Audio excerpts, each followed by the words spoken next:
And all right, we just found out that we can start the round. So I'd like to invite the Prime Minister to open the case. Here.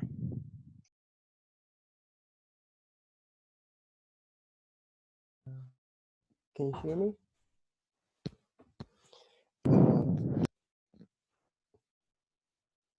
Firstly, what's realistic games? It's a realistic games with violence. It's a game where a lot of graphic violence scenes, how, for instance, people kill another person brutally. These games were very popular. Like a lot of big game companies make some kind of loot boxes, interesting characters, interesting like stories to just make the people addicted because they are interested in money and etc.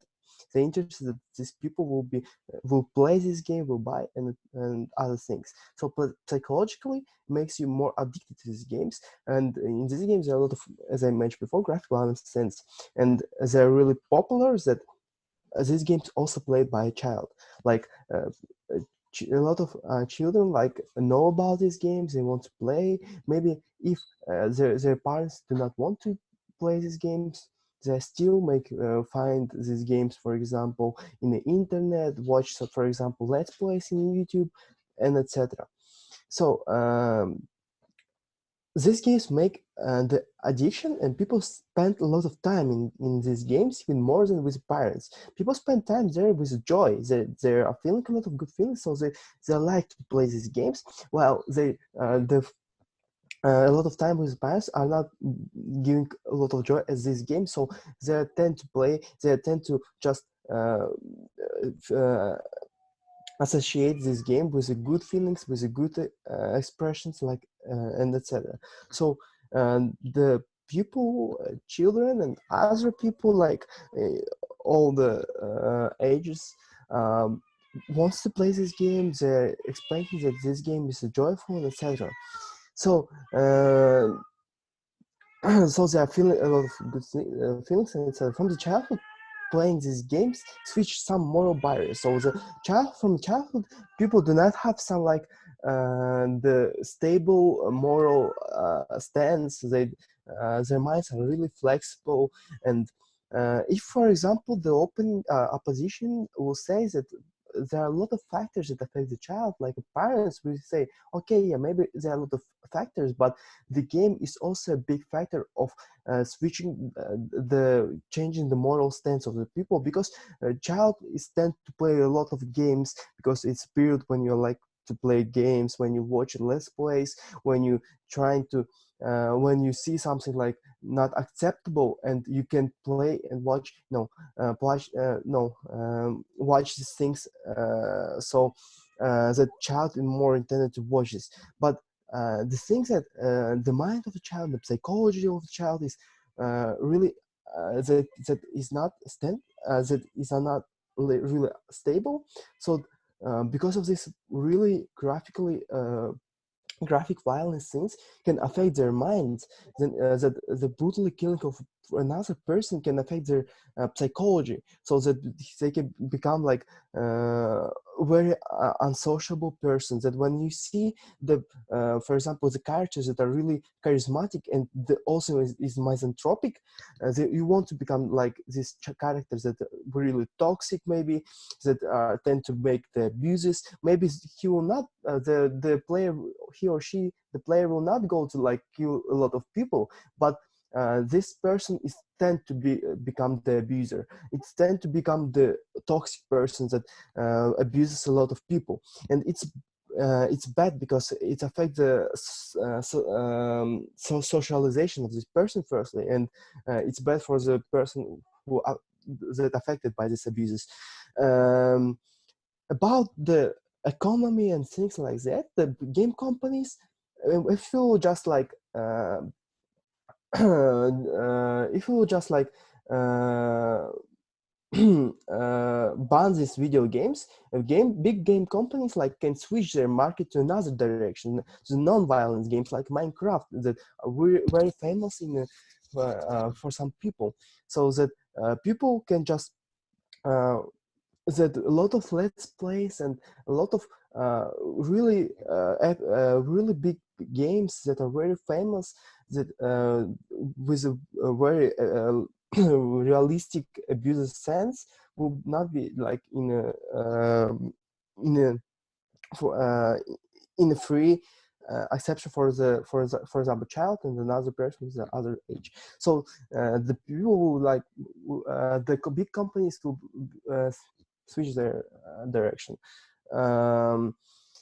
So the main thing that in the childhood period, people have very flexible mind, and that in this period they're like making their moral stance, and when they're spending a lot of time in one game, that really affect the psychologically, because there are a lot of loot boxes that makes your addiction make you addicted to this game, and this game is also can be online, because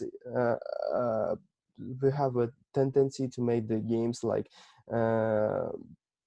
online games, and there are a lot of aggressive and really toxic community where people just tend to gain this toxic and toxicity and just the aggression. So people just become more aggressive and toxic to the people, while for people who just play the Minecraft, they not tend to become aggressive, because it's like it's games that do not okay, so Do you understand that a game addiction is not comparative in the debates, because you doesn't ban every game, every online game, and this okay, I addiction will be understand. continued? Of course, the game addiction is not comparative, but the comparative of this game is that the violence in this game, that people become addicted to the games that have a lot of violence, that they see a lot of sense of the violence, that they see the characters that are toxic and that make a lot of abuses, and they become they want to become this character, because this character is a main character, and he or she is charismatic, and the person wants to become like this, and they feel that if he or she will be like the toxic and abusive like this person, he or she will be cool, and etc. So the comparative is that the violence that happen in these games, but not the addiction is just made these feelings more that this game It's time. For your speech, please try to fit your speech in 7 minutes. I'd like to invite leader of the opposition.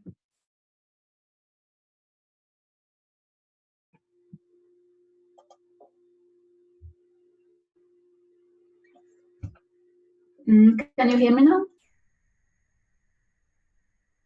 Yes. Okay, so I'm starting my time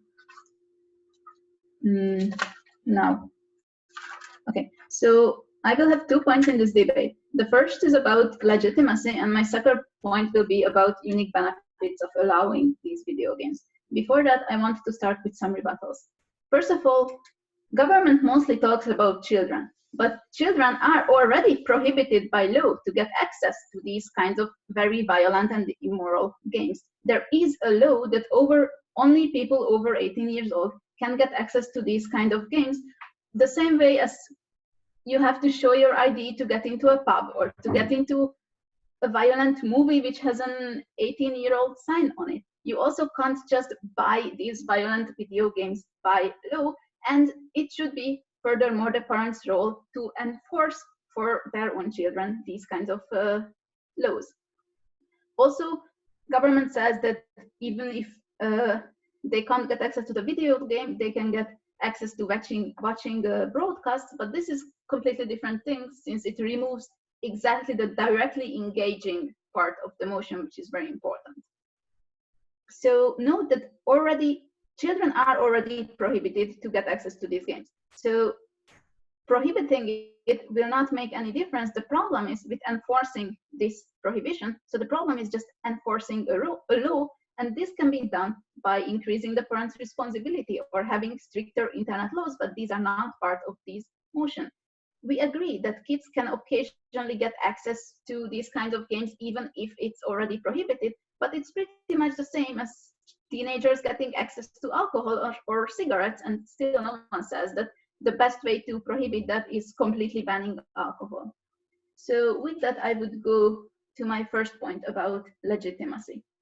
I would like to start with saying that we have to acknowledge that violence exists. People know that violence exists, and people see violence in their daily life, and people also have violent tendencies. And I'm not talking about serial killers only, I'm talking about everyone. I'm talking about normal people. We agree that having a different input or amount of input considering violence can affect someone's violent tendencies. So watching violent movies or reading violent comic books or playing violent video games can have an effect on someone's violent tendencies, but we don't think that this is necessarily a negative effect. I want to also mention the engages keyword in this motion. We don't think that this actually makes such a huge difference. People watch violent movies and identify themselves with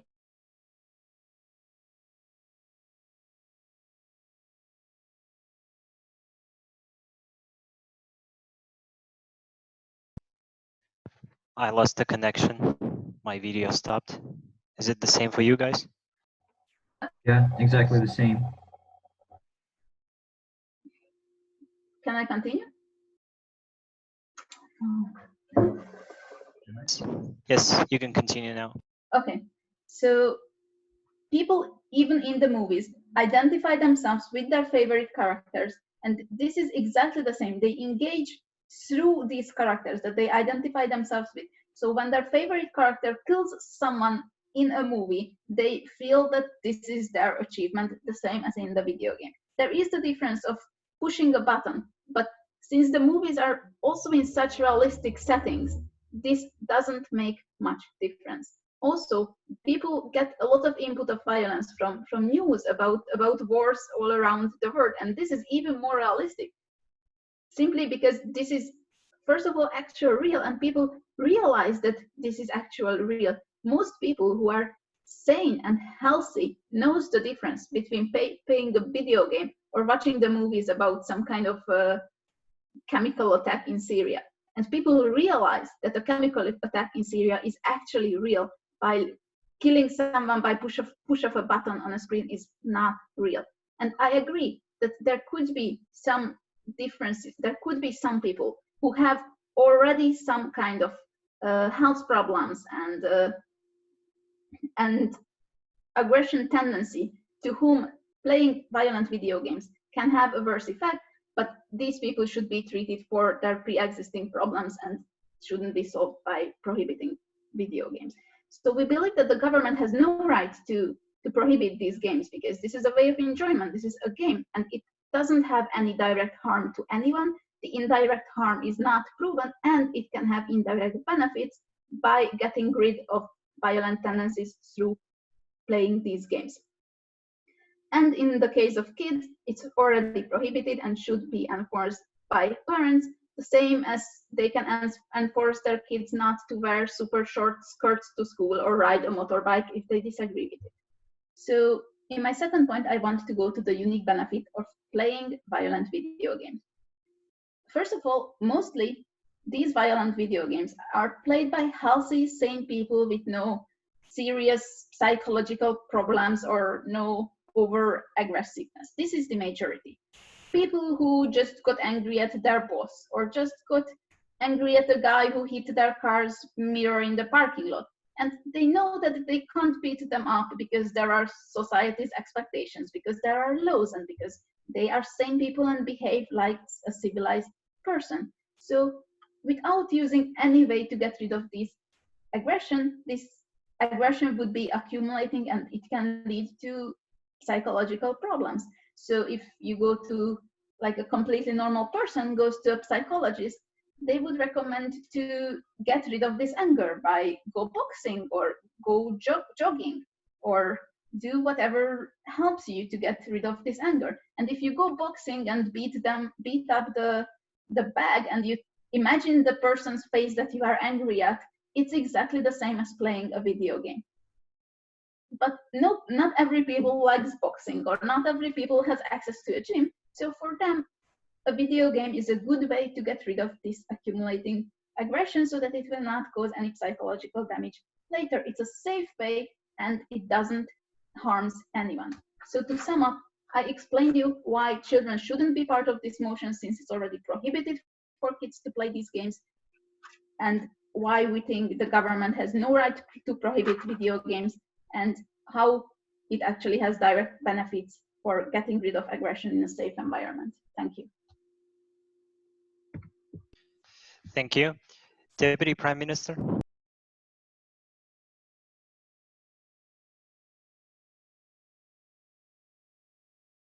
Can you hear me?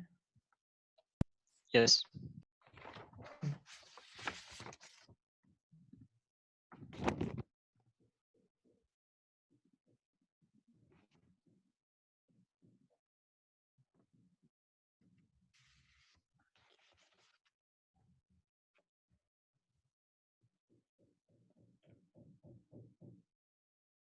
I'm going to prove you two things in my speech. One, it's about like the difference from the books or some films, and secondly, about the legitimacy of the rebuttal. Will be integrated. First of all, about the difference from the books or films. The real setting in the video games is important in this debate because companies try to make it as attractive as possible. They provide you with the real guns, like when you shoot, you receive some kind of recoil from the gun. Also, it's like it's almost always like you in the first person game. Therefore, it tries to make it as much as real. The comparative in this debate is not that the person because of that goes and kills someone. The comparative is that he becomes more aggressive because because of that, and because there is more brutal violence attracted in this game, and the difference is that you are actively engaged in doing that. You are actively doing harm to someone, and therefore that's the difference from the books or film. Secondly, it's about what my first speaker already explained you. It's about the dependence of the loot boxes and cases, and what's also the comparative is that those games usually are very popular. Are very popular because like people are interested in the guns. Those are very like very attractive stories. Those companies make an addiction for you by providing some loot boxes and cases, and they like they want you to come to this game, and therefore companies make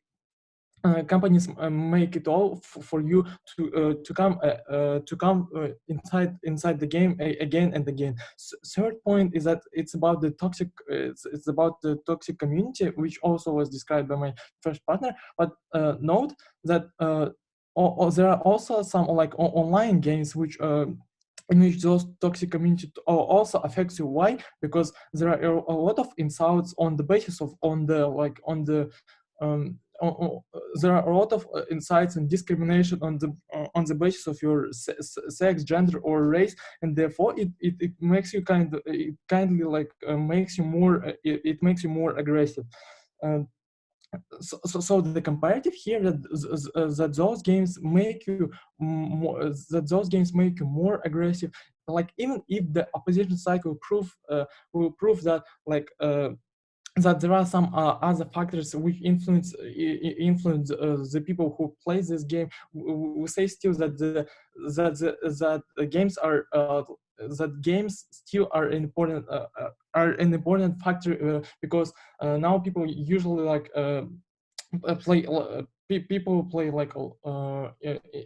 people play a lot in those games. Secondly, about the legitimacy, we say like we hear a bizarre I think explanation from the opening opposition side. Why? Because they say that the criteria is the joy, but by this criteria we should like accept the drugs, because drugs also give you enjoyment. We say that the harm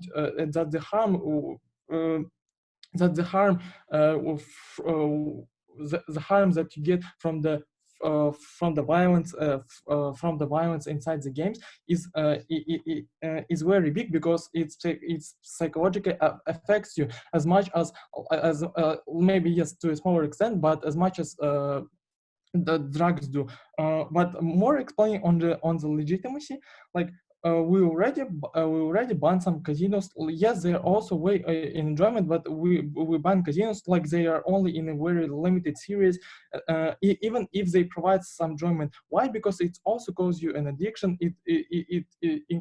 Like it increases the risk of the losing your money and the psychological pressure. But why government has a legitimacy to do that? We gave a legitimacy for government when we vote for it, when we place a burden on them to providing some some policies regarding for example, like also other spheres like taxes and etc. And government has a legitimacy and has a legitimacy to constrain their own citizens in order to protect them on the same, like for example, governments do make a quarantine in order to protect them from the virus. We say it's the same when we ban video games, because there is a exact harm of the psychological pressure from those from these video games. And moreover, regarding the point of rebuttal about the children, yes, we understand that it is prohibited by law, but that really doesn't work. And the extent to which that differs from the cigarette or alcohol is big, because like for the cigarette or alcohol, you need to find someone who will buy it, or you need somehow to lie to the person who sells it. But on the comparative, and it's important in the context of this debate, that it is much more easier for a child to go beyond of those restrictions, because companies do provide some poor regulation regarding the regarding the restrictions in those games. You just need to put like that you are 18 years old in the game, and after that it will give you a permission. That's the big difference with the cigarettes or alcohol, and that's not analogical, because it's important to understand the context. So to sum up, firstly, we say that it differs much more with from the books or films, because it causes you much more dependent. It is set in a real settings. And secondly, about the legitimacy points, that government already constrains you in some way to protect you from the harm which may be caused. Therefore, we are proud to propose.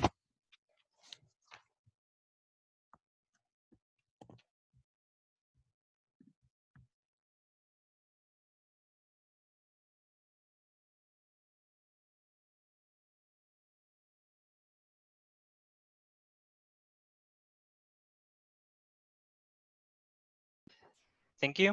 Deputy Leader of the Opposition.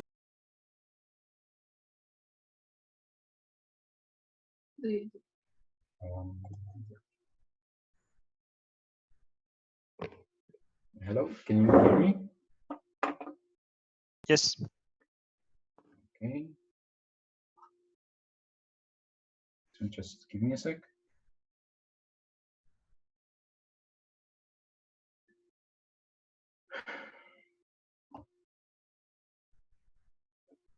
Okay, so I'm starting my timer.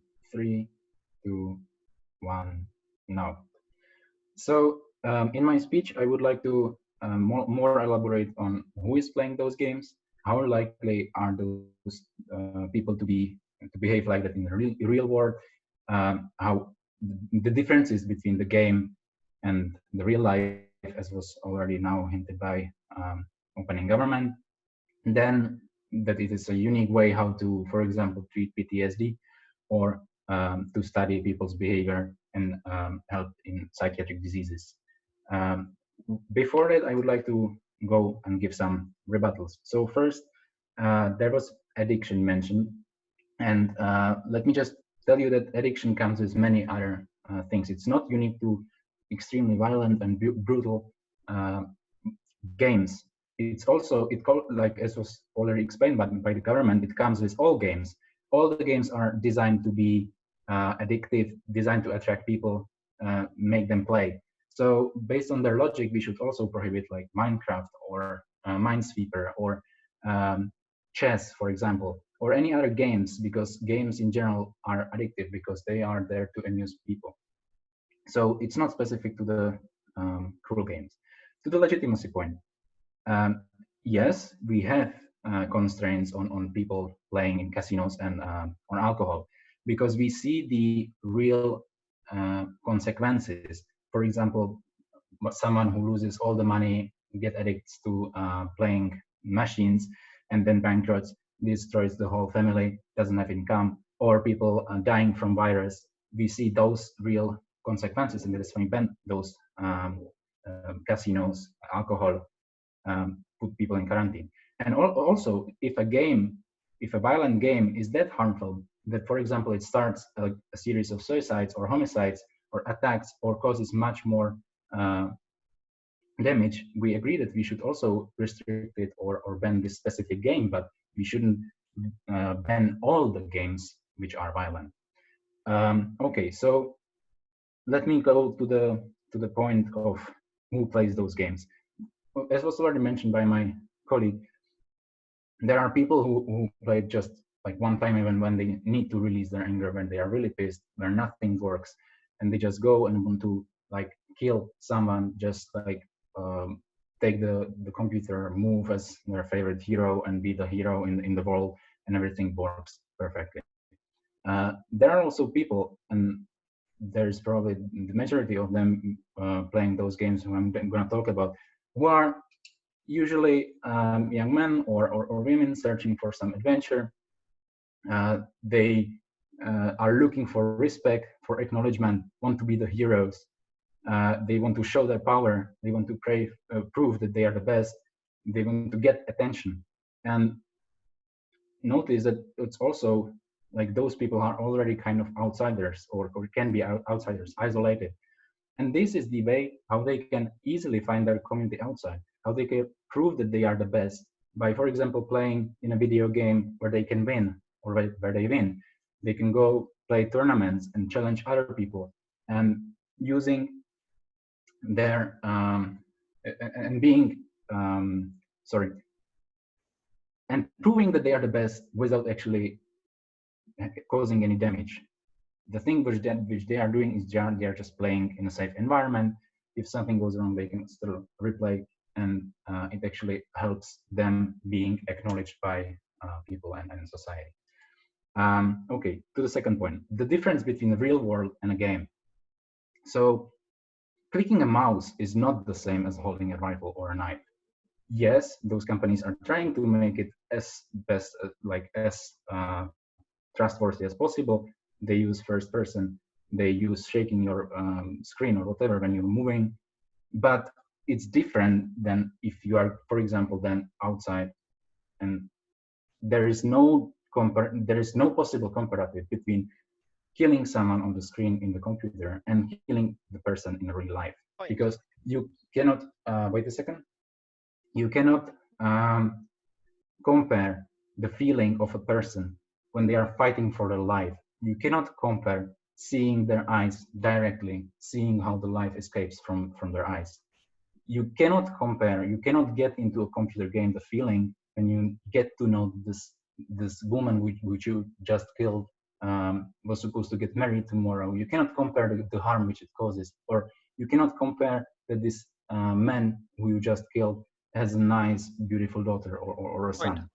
This all comes with real life, and this is all those reasons are why we do not believe that people who are playing those violent games would then go outside and start, for example, killing people or harming people. And if they are maniacs, and that's a different category. Okay, POI, yes. Can you explain?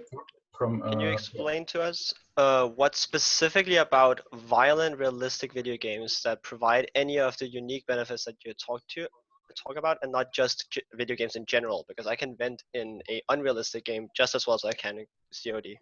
Okay, so now we are going to the third point, which is the unique way of, for example, treating PTSD patients or for studying people's behavior in psychiatric diseases. So if someone shows violent behavior and we see that there is no way how to treat this person, we can just set up for a special environment for them, or put them in a room where they can move freely and you know, 3D vision and so on, and we play the game as if they were outside, but they are inside in a locked, confined area, and we can monitor them. We can scan their brain. We can monitor their reactions. We can check their heart rate. We can see exactly how they behave and why they behave the way they are. And then based on that, we are able to specifically figure out what triggers the behavior and then treat this behavior. We can also use it as a treatment for PTSD patients, because in many cases, when soldiers coming back from war, this is a way how to get them to normal life. You put them in the same situation, but without the actual risk, and you make them feel that they are actually safe and they don't have to respond as they were responding.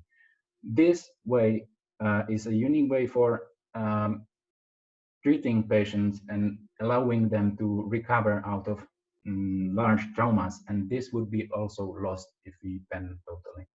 My time is over. Thank you very much. Thank you. So, member of the government.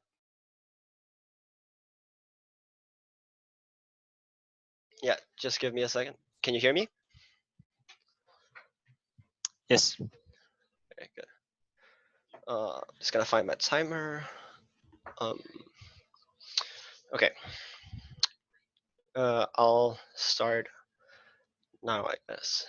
So what we see in this round from opening half is that they're not really characterizing what specifically differentiates the games that we want to ban from games that we think are okay. So let's just start off with doing that. We think that specifically the things that we don't want to see going on is things like GTA, like Counter-Strike, Mortal Kombat, games that are specifically targeted towards having graphical violence that is depicted in a realistic manner as the main selling point of the game. Not the gameplay, not anything else, just the fact that the games play out in a way that's most reflective of what would happen in a real life scenario. We think that there are multiple reasons for why that's bad, but let's just quickly go into the last point that we come from O, because O haven't really given us any specific mechanisms that are good because of the immoral violence within these games, right? They say that, oh, you can bend on these games uniquely, right? We tell you that people can vent just as well if they're playing Fortnite, which is decidedly unrealistic in terms of how it plays, as they can when they're playing CSGO, in which they can headshot a person and they literally die in one bullet, right? We think that that's not unique. Then they go into the saying that, oh, we can treat PTSD and study psychological disorders or something like that with video games. That doesn't need to be open world, multi-billion-dollar companies making these video games specifically, right? We say that, oh, you can make a very small targeted study and call it a simulation, not market it, and that wouldn't fall under the motion because that wouldn't be a commercial game, right? Okay, so getting into the two arguments that we're going to bring to you today. We think that firstly, it's a bad reflection on society in general and what values we hold important when we allow these games. And secondly, that we think that it's just bad for video games in general if you want to be playing, because basically just, you know, concedes that, yeah, it's pretty good to play video games in general, and, you know, it's pretty cool. We want to do it. We can vent. We can do a lot of cool stuff with it, right? Okay, let's just quickly go into another point of O, in which they say that, oh, gaming is too different from real life and it's very similar to other media that we consume. We think that video games are uniquely different in terms of media that we consume, in that, firstly, the joy that you get is specifically derived from the gameplay that you make, right? We tell you that violence in a realistic setting within a game must intrinsically mean that the game glorifies specifically the gory, brutal, and immoral violence that we get above other types of games and above other types of media. When I'm seeing 007 maybe kill an agent, I don't get joy from the specific killing of it, but I get joy from seeing 007 win that setting, right? We tell you that when you're playing the game, you get the specific joy from killing itself. Okay, Why is it that it's a bad reflection? Getting into our arguments.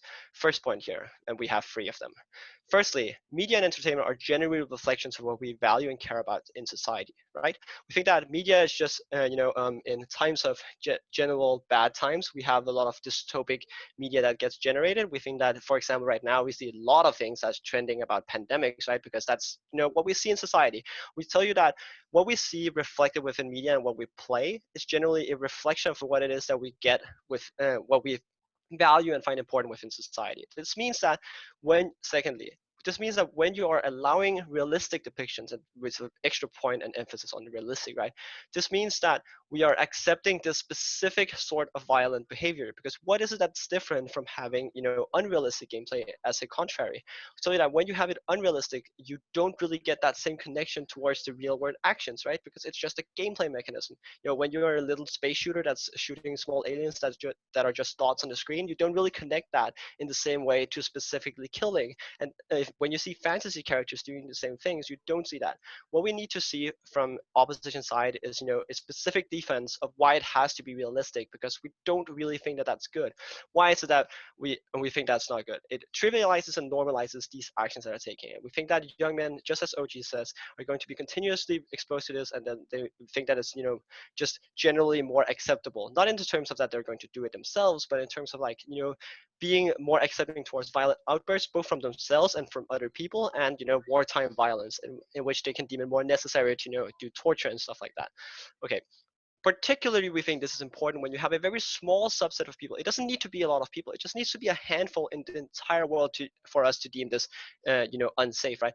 We only need a handful of people who are going to copy what they see within video games in order for us to think that this is deemed something, no thank you, that we want to ban. We think that an example of this already is, the shooter in Norway, Anders Breivik, who said that he trained his shooting within Call of Duty, and that helped him tremendously. We don't care about whether or not that's actually true, but the fact that that person specifically got inspired by playing these games is a tremendous harm that we don't want to allow, especially when we don't see any benefits that stem from directly realistic games. Okay, go with your POI, if you have it. Sorry, yes. So you're saying that, sorry, just I will mute myself, sorry.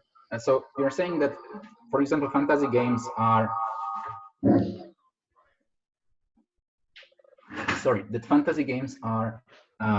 unrealistic. But if in the fantasy game you know that you are not in a real situation, but still you are killing someone, murdering someone, butchering someone, does it imply the same as in other game?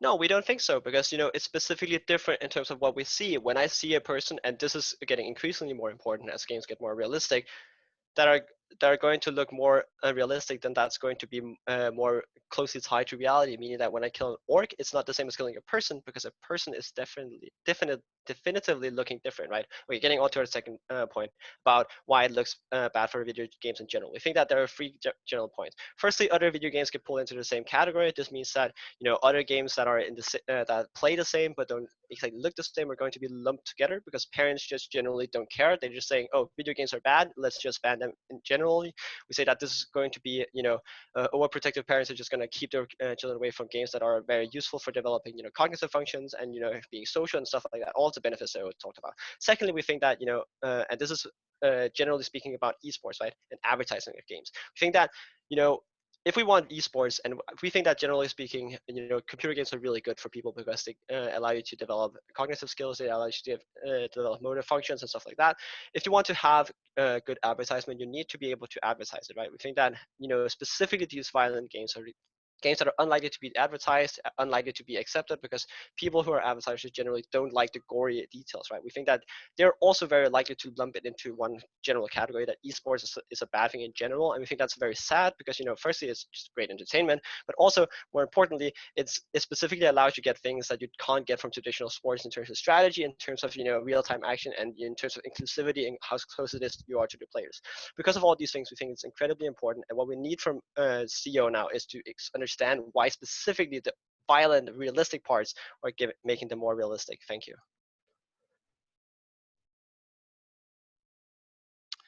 Thanks, member of the opposition.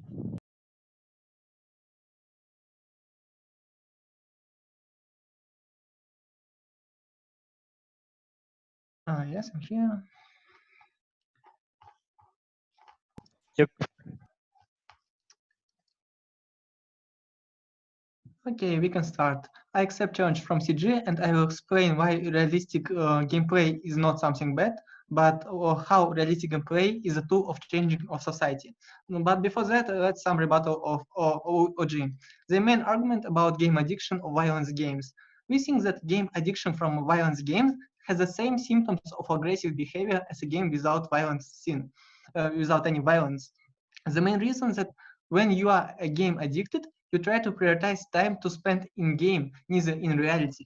And when external factors such as family, colleagues in your job are trying to socialize you in reality, you become nervous, you become distracted, and as a result, we understand that it doesn't matter violent game or not violent. People who are game addicted will be very nervous, and as a result, all bad impacts will be in both sides of this debate. We think that the main comparative in this debate is games like GTA. It's games like I don't know, Death Stranding that are very popular now that have a big audience. But before that, 2 points of frame. First, we talk about not religions and on China when bans on image of blood and violence are existed during the whole period of video gaming and media production. We should play in frame of Western liberal countries when censorship of violence doesn't influence politics. Second point of frame is contextualization of violence in our world. When proposition bench builds argumentation about normalization of violence through video games, is not really true, because there are a lot of external factors that shows violence in our world through informative, educational, or entertainment goals. Examples: news on TV and on the internet that talks about terrorism, crimes, and social disobedience with usage of violence, such as wave of revolutions in 2019 against corrupted governments. In educational goals, such as educational lectures from teachers and parents that contains information that you shouldn't play with friends in criminal zones because you can be killed or robbed. You shouldn't speak with strangers because he can be a bad guy with bad incentives. Children know that our world is full of violence. Moreover, there are popular content such as jokers that becomes very popular due to war ceremonies, and pop culture that performs some social groups as a cool criminals, such as rap of ASAP Rocky that demonstrate black people as criminals with guns, that creates negative stereotypes in mind of citizens of all classes and statuses.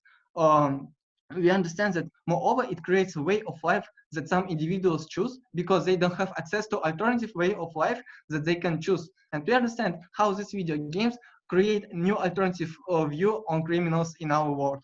Our main argumentation is explanation of mechanism of how these games create positive narratives about criminals and people who live in regions with high level of crime. Our main premise built on idea of positive tendency of modern video games to be more interesting and philosophically deep, rather to be just a shooter. Some proofs. There are a lot of games that base only on shooting without any aim, such as Counter-Strike and Battlefield. These games are very popular, and other video games companies must to create something new in their game to have good assessments from game critics that have a great influence on quantity of sales in industry of video games, and to become interesting for customers that will pay 40 euros for such games, because in reality, video games are very expensive.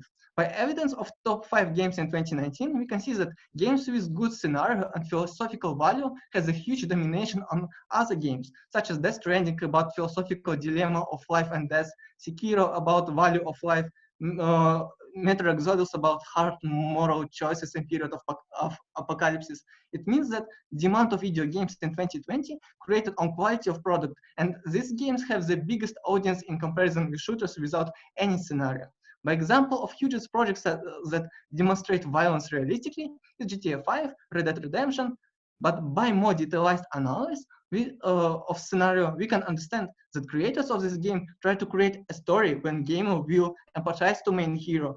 And because it's a game about a crime, main hero is a criminal who born in criminal region or who become criminal due to a problem of poverty. This game shows all problems of societies from low accessibility to education to corrupt police that can arrest innocent person or be part of narco-traffic, such as in GTA San Andreas. A lot of films, social activist documentary evidence show some problems, but video games have a huge advantage over them in quantity of audience and on level of influence on individual. Now, when we prove unique characteristic of violence games, we will analyze how it changed perception of gamer. But before that, some PI from opening government. It's true that that there is some kind of narrative about the violence, but the distinction about in the game that you actively engage in that you actively kill some people or no, that you actively kill some people, it only makes you much more aggressive rather than books. Okay, I understand. We think that it's not comparative here because there are a lot of arbitrary factors that can make you aggressive, that make you kill somebody. We think that about unique factors that have 100% probability. It's about huge video games. Companies use a lot of tools to make a sense that gamer is existed inside virtual world. As a result, gamers have a big level of empathy to main hero. And as a result, react to every plot twist as something crucial for him. It means when main hero of GTA has a moral choice between kill traitor or save him, gamer also perceives himself as a part of the situation. He feels responsibility for this choice. As a result, when gamers from rich middle class with different race and gender feel themselves in shoes of criminals from ghetto, they understand that he becomes a criminal not because all social groups have incentives to kill somebody only just for fun or because it's their culture. It shows that they, in some different ghetto or regions, there are structural problems. And we understand that when these people from rich and middle class will understand this problem, they have incentives to fight against criminal system in their city, because then feel secure when these criminals will be solved. And now in status quo, we can see that the middle electorate choose increased quantity of policemen in these regions or be more violent against some criminals. But after these games, a lot of people understand that we should create the conditions that these people will not become criminals, such as better accessibility to education, better quantity of policemen, better quantity of social service. As a result, I understand that young generations who perceive this information will become voters and will become for parties and presidential campaigns that will protect these groups. And as a result, criminal will be less in our world. And because of that, I'm very proud to oppose. Thank you. Government whip.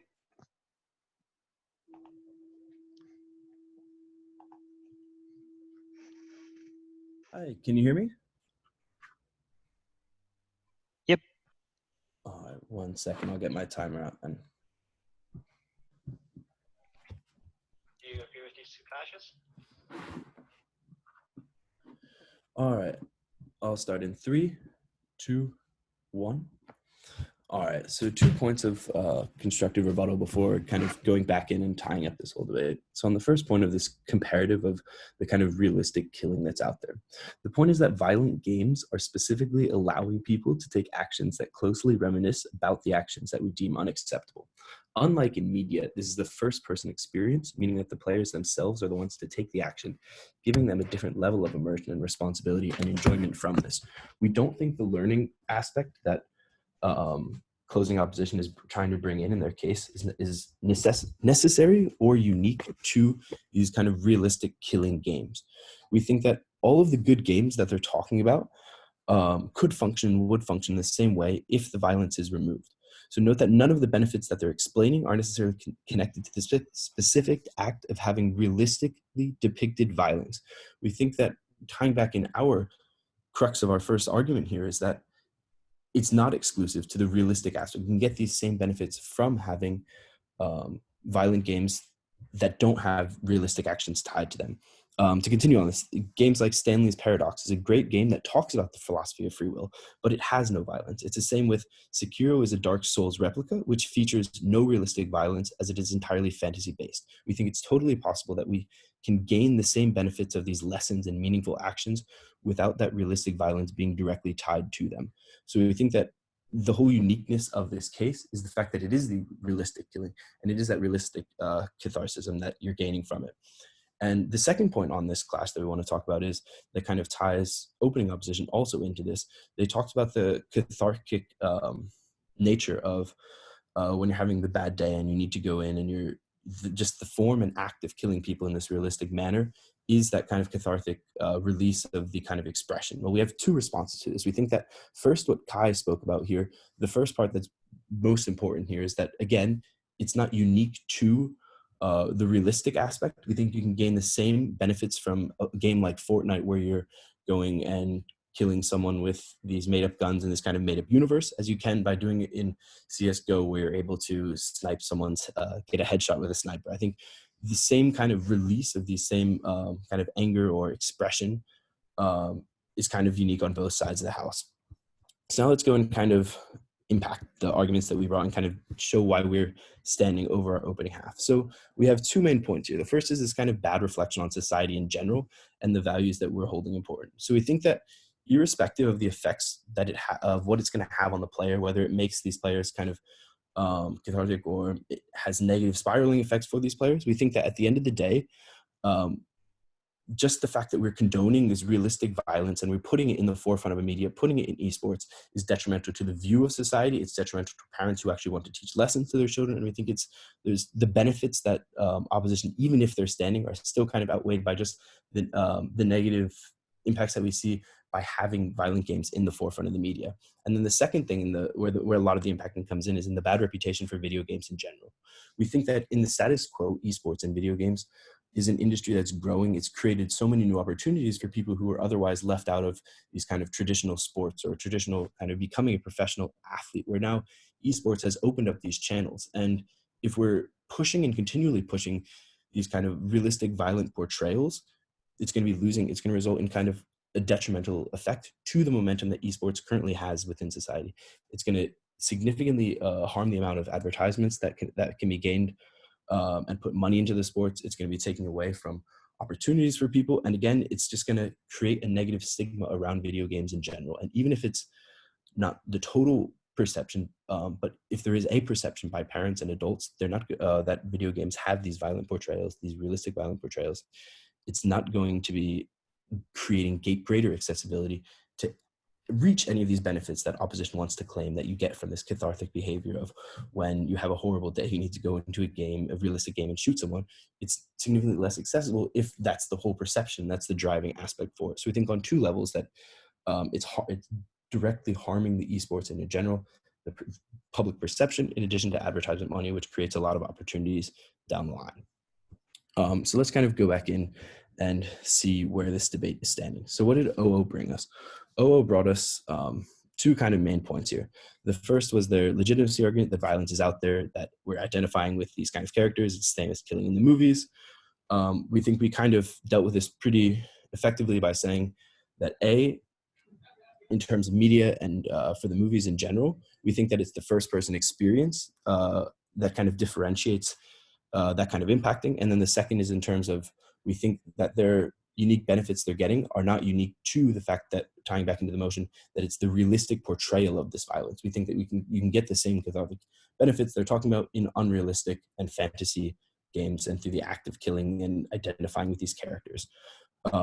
As for closing opposition, we think on the first level, the comparative of the realistic killing out there, we've taken over them. That was a bit derived from the opening opposition, but then on their second point, where it's this perception of a gamer and this form of understanding and benefiting. Before I'm out of time, is there a POI from OO? Yes. If I, during the day, get angry at a real person, I want to go home and play a video game where I can kill a real person and not an alien or a robot. It does not have the same effect. Yeah, so we think that going back to your own characterization of the fact that these are pretty sane people, we kind of would like to we would challenge that on the sake that if you just get angry, you need that driving aspect of killing a real human being. We think that probably video games are not the best outlet, and you need probably some additional help if that's the first instinct and natural instinct you have, that when you get angry that you need to go and kill a realistic person. And then B, on the second level, we still think you can get some kind of cathartic thing from a fantasized game through the act of killing and connecting with these different characters. So I think on two levels, our points still hold to an extent there. And that our harms are definitely outweighing the fact that the more realistic portrayal of violence, the less advertising, the less spread of esports, and the less accessibility of esports to even get these benefits. We think that those harms are still kind of outweighing all of that. So back to quickly this perception of the game that came out late in the closing opposition speech, we think that using these kind of realistic portrayals of violence, of gangs, to kind of form an understanding between class relations, we would definitely kind of challenge that. It came out very late and we don't necessarily see the direct ties and direct links of analysis that was brought there. So at the end of the day, I think our points and the harms we brought forth that is harming esports is standing in this debate. Thank you. Thanks. And to conclude the debate, I'd like to invite the opposition whip.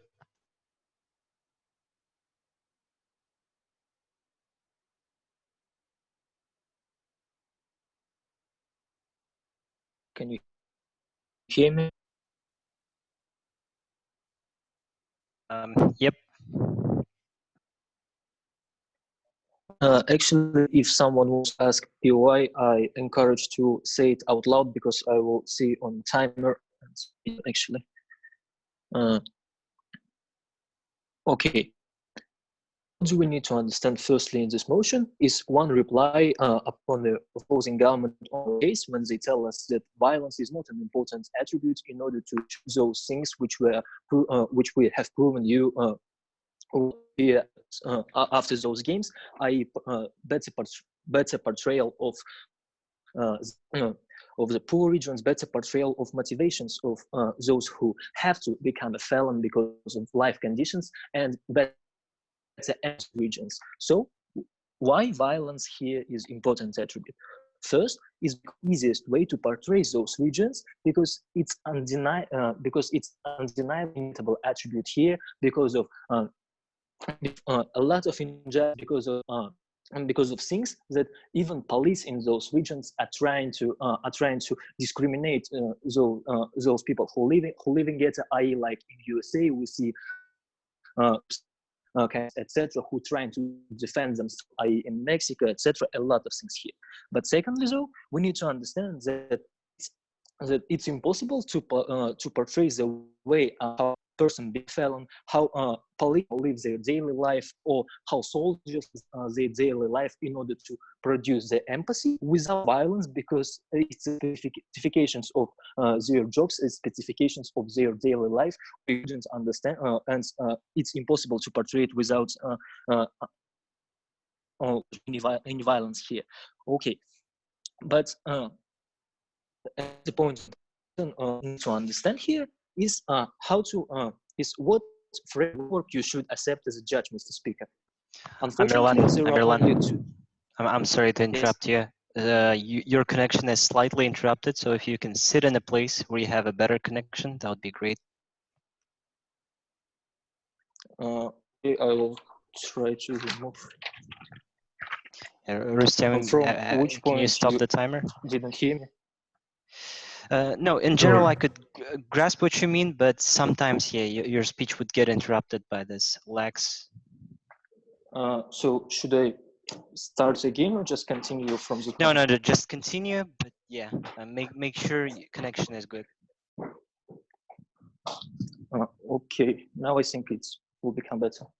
Yep. So Rustem, how much time he has? 5 minutes, a bit less, a bit more than 5 minutes. Okay, good. Okay, now late, please. Now, what we need to understand here in this motion is what a framework you should, as a judge, accept. Unfortunately, there are only which done job to provide your framework, only closing half. This to say is that comparison will be here. What closing governments bring in this debate as a framework here is that mainly those those games creating some realistic violence. They make creating some realistic violence because why? Because in relations you can associate it with real killings. It's direct words of member of government. It's direct the base of their logic about the about how this violence is appearing here. And now, upon the basis of the logic of this logic, they lose to closing opposition here. Why? Because it's based upon a premise that in order to feel emotions, you have to you have to see only real conditions here. We say that the argument is directly based upon an empathy, and empathy could appear not only in empathy towards characters will appear not only in realistic conditions. Why? Because every single game, movie, or cartoon states empathy for characters and their mindsets as main aim. Which they have to produce, because it's simply the best and the easiest way to have money from it. That's to say that no, thank you. That their framework doesn't work here. But what you should accept here, and what is the unique way of analysis which closing opposition brings you here, is that considering the fact that we already proved you why killings and violence are important characteristics of portraying those regions. It's unique way to create an empathy from other people towards the members of those social groups, i.e., living in ghettos, i.e., soldiers, i.e., those who had to become a felon just because of their condition. And here is a unique way, because nevertheless, we can see the movies with those regions, etc.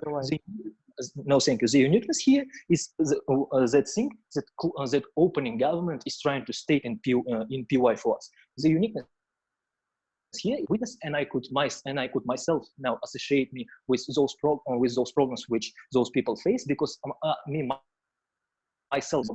myself faced with these problems. And here comparison starts upon the influence of this fact that I myself experienced those things. What whole government bench tried to persuade you? You yourself now do violent things in game. Therefore, you take no, thank you. Therefore, here is an aggression. Aggression appear.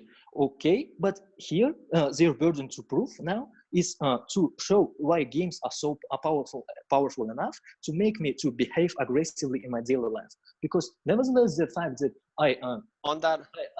no, thank you. That I will take later opening down. Because nevertheless, the fact that I associate myself and have an empathy to the main character, the things like aggression and my patterns of behavior are those things which are influenced on my daily life, not only by video games, etc. This to say that they didn't prove it. This to say that the argument doesn't stand here. But our argument stands because we don't see in daily life those conditions of those regions. Now we see, and now we experienced it. Before I continue opening. Firstly, the other games without the brutal violence and realistic also can show the problems like Detroit and Life is Strange. And secondly, we can show it in the movies and etc. So okay, understood. Okay, Nursat, you are contradicting yourself, because you already mentioned that the fact that I'm playing for this character is doing something here. Okay, now let's move on to the for these reasons, because of criteria of influence of those games, closing opposition already overweights the government bench with their unrealistic case about increasing violence and unrealistic case about harms to EA Sports, because EA Sports is a rich company. They can continue doing their games, just getting rid of they can continue doing those games because they have a lot of money. We don't see really importance here. But the main premise of opening position, why we're winning over them, is because their argument is not connected to the motion in itself, because their stress relief and their recovery from traumas is based upon a premise that in order to be recovered from daily aggression, you have to make aggression in the game. However, we say that they didn't prove it enough, therefore it doesn't stand here, and it's not an intuitive thing. It was their burden to prove, because it's easy to realize how playing FIFA I will do so. For all these reasons, closing opposition wins this debate. For all these reasons, proud to oppose.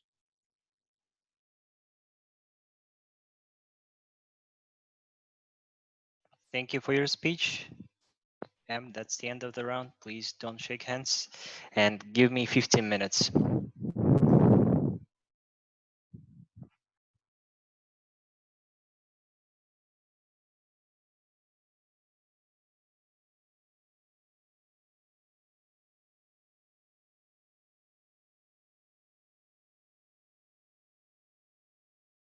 So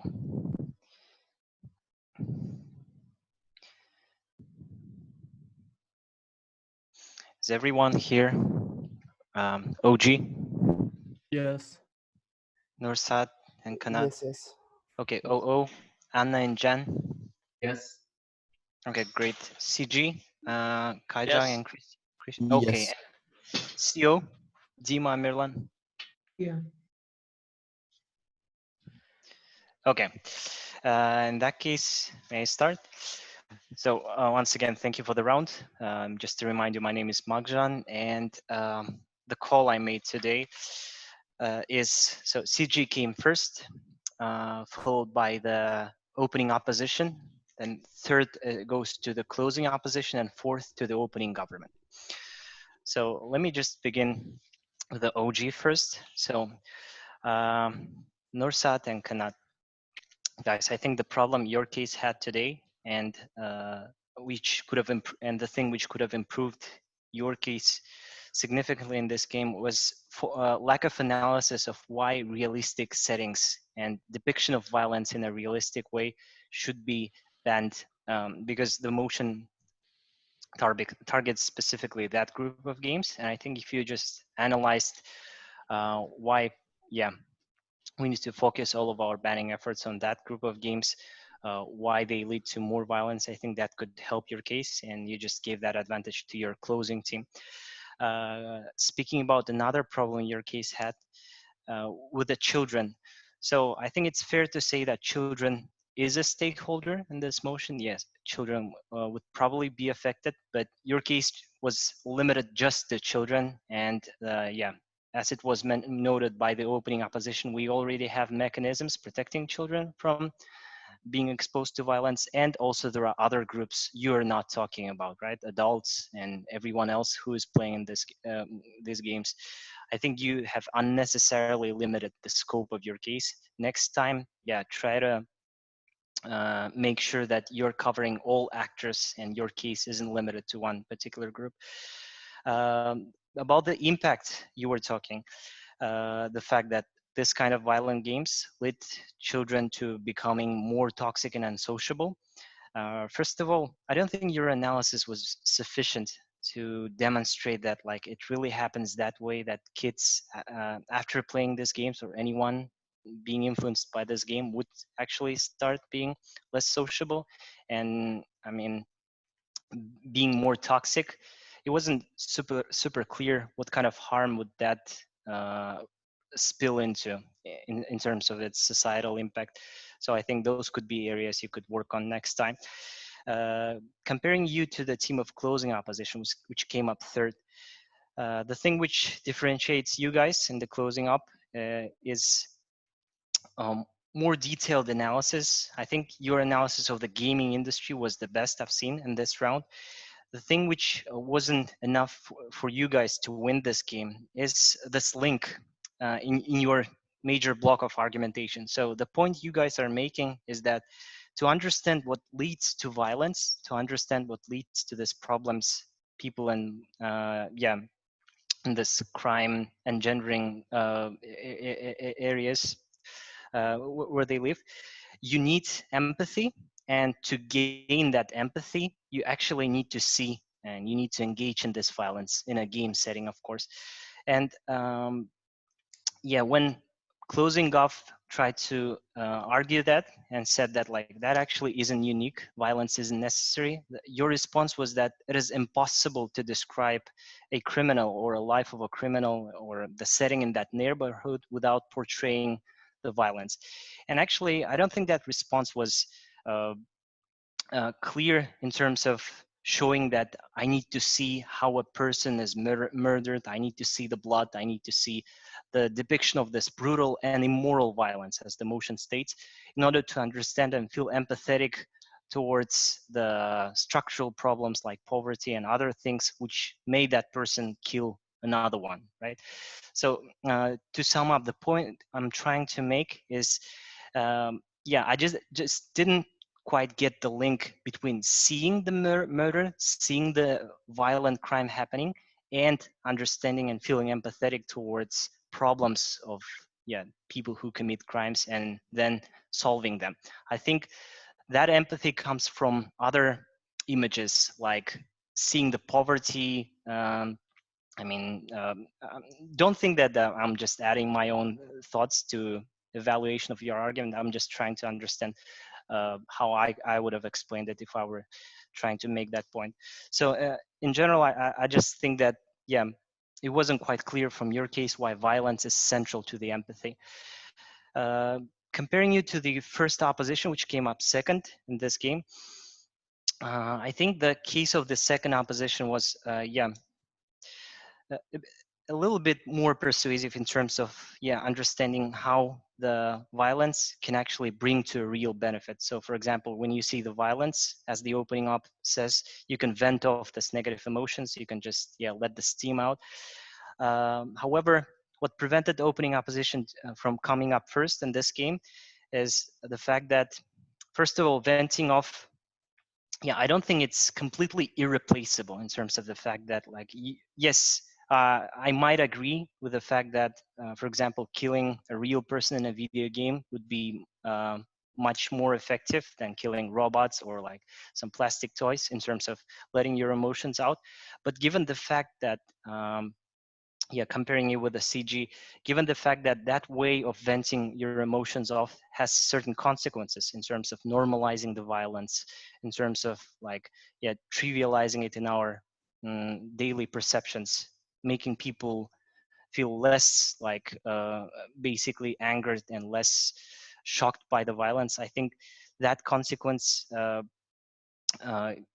comparing that negative consequence with the value, with the benefit of venting your emotions off, I think it isn't really worth the price. I think it is, in terms of its societal impact, it would be more beneficial to actually use the alternatives to the violent depiction, rather than actually allowing that spill into society and contributing to trivialization of violence.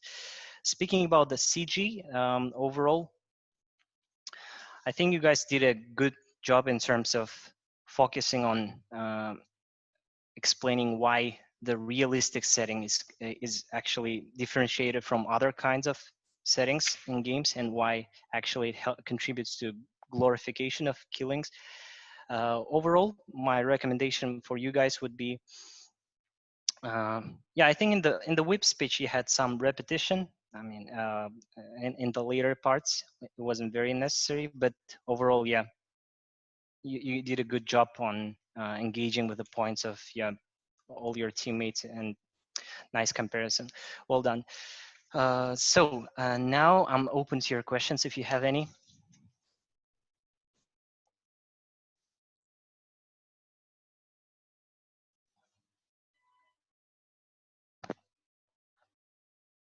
Okay. So if you don't have any questions, my name is Magzhan. If you would have any questions come up after this game, you can contact me through organizers. Thank you for the game. Thanks so much. Thanks everyone for a good round. Magzhan, Yep. one question. After your feedback, I understand our problem. How it will be, would be efficient if we show that this violence scene sense is kind of mechanism to show changes in person in these video games, and as a result, in changes of, I don't know, plot twist. If you choose one way to play, it's more violent. If you not choose, it's less violent. And because of these changes, to show how problematic in our world can be changed, it will be enough to prove our argumentation. That sounds interesting. Can you give me an example, please?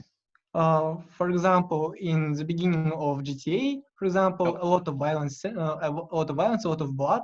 But after this, when you try to develop your region, in your region it becomes less violence, and you can imagine that you have made some choices that leads to less problems in your society, in your social group.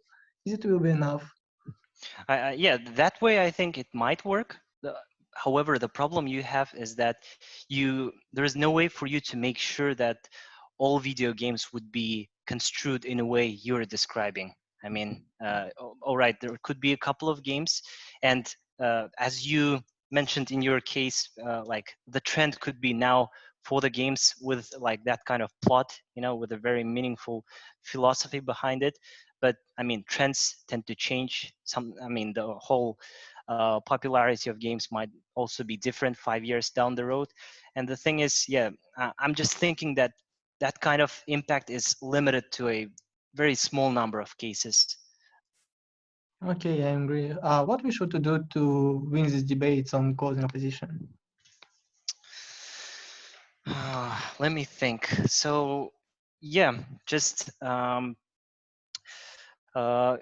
your position, yeah, is quite complicated because of the fact that if I was in opposition, yeah, I would totally try to argue about the unique benefits that like the depiction of violence has. One benefit that the first op took already is about, yeah, venting off, letting your emotions out. Another thing is, yeah, it's really hard to say now. Let me just give it a thought and maybe I'll get back to you through VK or something. Okay. I will ask some other judges and maybe I will chat about their ideas. Okay. We can discuss. Okay. Yeah, if I come up with something, I'll message you. Okay, thanks. Sure. Oh,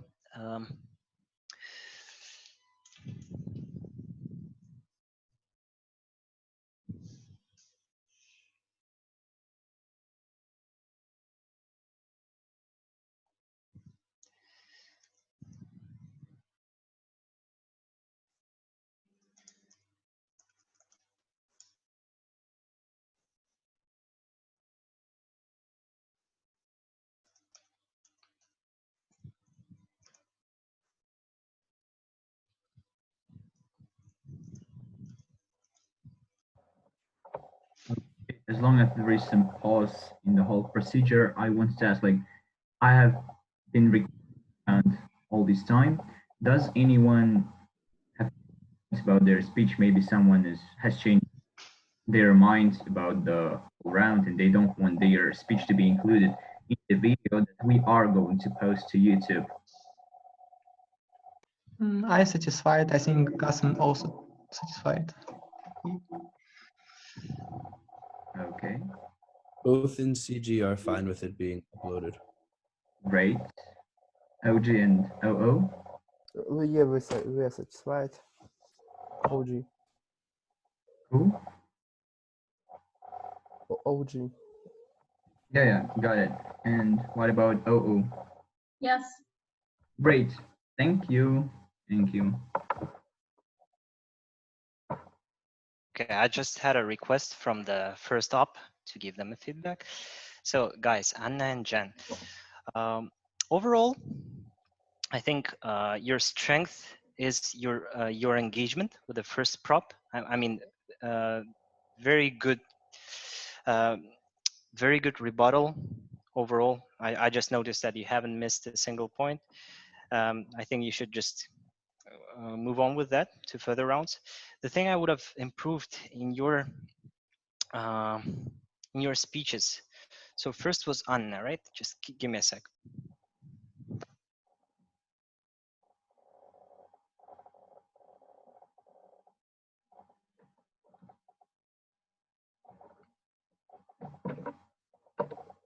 So Anna, what was the reasoning when you guys tried to explain that people already identify themselves with characters in movies and basically the same kind of feeling could be gained through watching movies? Because I'm thinking that it kind of diminishes the value of your case, because you guys are saying that like, oh, we need video games, but at the same time you are defending the alternative to this violent video games. So it was kind of supposed to be a reply for saying that we, like, basically the major harm that the government can give is that it's kind of a direct violence, because you need to do something to kill a person. And if we say that it's not like that, the direct engagement is actually not that different from watching the movie, then it kind of makes the harms that government gives us less strong. It's interesting because this could have been used by CG or any other team in Gov to argue against your case, because you guys are basically giving a detailed description of an alternative. So all of your unique benefits of like venting off could be, basically outweighed by the fact that, oh, you could vent off your emotions by watching a good movie with this violence and get the same kind of feelings. So I would be very careful with arguing about the alternatives like that. Also, regarding the points you're making about the boxing, I think it wasn't, so the boxing alternative wasn't very clear to me until Zhang came up. So I think the problem with that argument was that it showed up a bit late in your speech, Anna. So I would have just started that a bit earlier. So to sum up this point, like start your constructive argumentation a bit earlier, closer to the middle of the speech, but not that late, because I think because we wrapped up quickly, that point wasn't clear to me until the second speech. And also, but at the same time, I gave you some credits for giving good rebuttal. At the same time, I think you spent a little bit too much time responding to OG's points, because I think what was critical in this debate, and the point you were making, is that why this depiction of violence in terms of venting off, why it's so necessary that we can even neglect the potential harms of it. And of course, the potential harm could have been predicted by anyone in this game. So of course, the GUF would argue about basically the normalization of violence, of how bad it is to see the violence every day and how it would influence the society.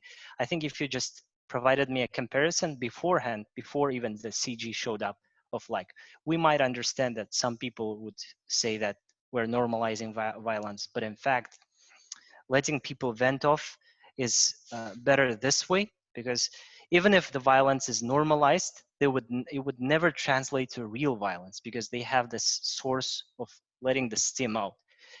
So therefore, basically you're answering the CG's point beforehand. You're saying that like, even if these guys would prove that like everyone would have the normalized concept of violence, it isn't harmful, because they have the source of basically letting their violence out. Is that clear? Yes, thank you. Okay, that's what I think. So do you guys have any other questions? Yes, to my speech, please. If you have any comments or question, points. Oh yeah, sure. Just one sec, let me think. Jen.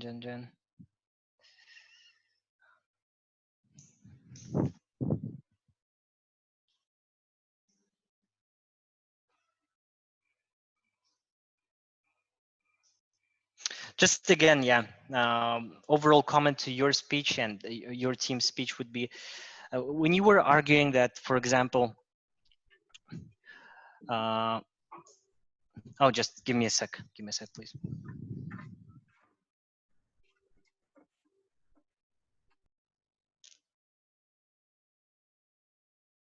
I see how, Jen, in your speech, you were trying to play defense. You were saying that a normal person would always be able to differentiate real violence from computer game. But I think the way I would have improved your speech is, trying to focus on like offense, not the defense strategy, as you mentioned, like trying to argue that, a person would be able to differentiate, but rather like, even if some people won't be able to differentiate real violence from computer one, why the world would still be a better place? Why, for example, and linking it to your argument, to the argument you had about venting off. So yeah, it's more about like managing your time and compromising, trying to find compromises with your strategy. Okay. Thank you very much. Sure, sure. Okay, guys, thank you for this round. All right, hope to see you next time. Thank you very much. Bye-bye. Bye. Bye.